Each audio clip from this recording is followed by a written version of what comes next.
Okay, but let's get on to like the real car ads, the kind of traditional car company ads. There weren't that many this year, but I think there were two threads running through the few ads that did run. Number one, it's all EVs. The discussion is over. We're all buying EVs now. Number two, men are fragile. They're little, tiny, insecure babies, and we have to handle them with little pillows and gloves, which I guess is sort of always the theme of Super Bowl ads in some ways, but it was very, very explicit in one ad, somewhat explicit in another, and a little less so in one of the ones we're going to talk about. Yeah, and there is the irony of watching these, 200 to 300 pound guys smashing into each other repeatedly, and then in the ad breaks being reminded that they're very fragile people.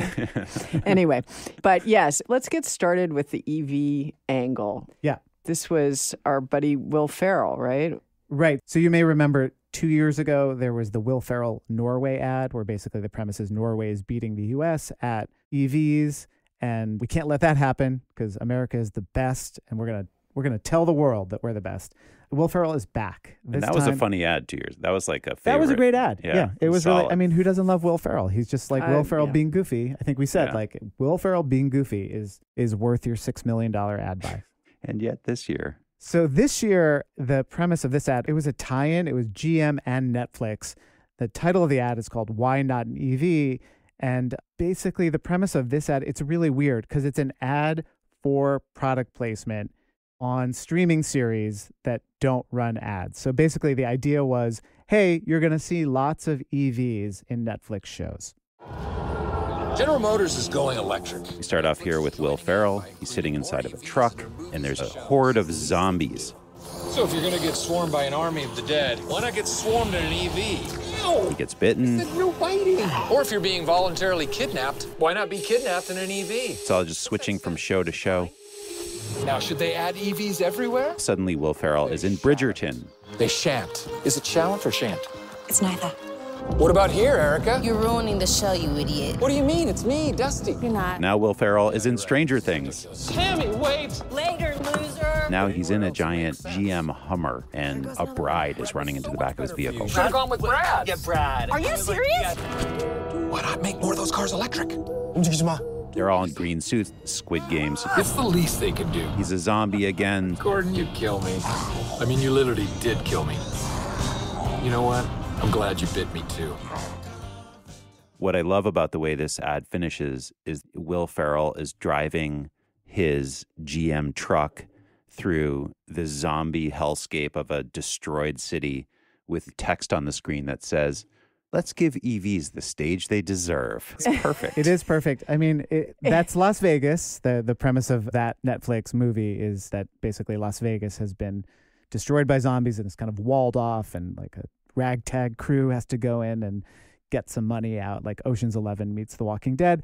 But there is something striking about that image because I feel like we are hurtling towards a world where every city is going to look like a hollowed out wasteland of climate change, but at least you'll have your big electric GM vehicle to protect get you there and protect you. But not even protect you because he gets bitten. He does get Yes, bitten. and that also sort of raises the question of like, who are the zombies and who are the good guys, right? It's like the zombies are the ones who are the hellscape. And I sort of feel like, well, yeah, like I look around me at all the people who are driving and causing climate change, and I'm like, they do seem like a bunch of zombies to me because they just are doing these things without really thinking about it. And they're killing all the rest of us at the same time, just like Will Ferrell gets killed. See, I had the opposite reaction, which is that it's pedestrians are zombies. Exactly. They're the ones who are in your way. They're the ones who are always making you and your big truck have to slow down. I didn't get a big truck to only find that there's an open street with all these people on it. Come on, what the hell, man? I'm an American man who deserves to drive wherever I want to drive. And that's sort of,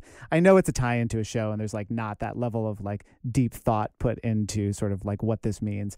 But that is sort of what I took away from it. And for me, I took it as more of the kind of political metaphor, and the zombies are just the inhabitants of the city. You know, this is why you, suburban man, need your giant GM Hummer when you enter the big scary city, is because you will be surrounded by these zombie pedestrian cyclist people outside of cars, and they're terrifying to you, and they might reach in and bite you.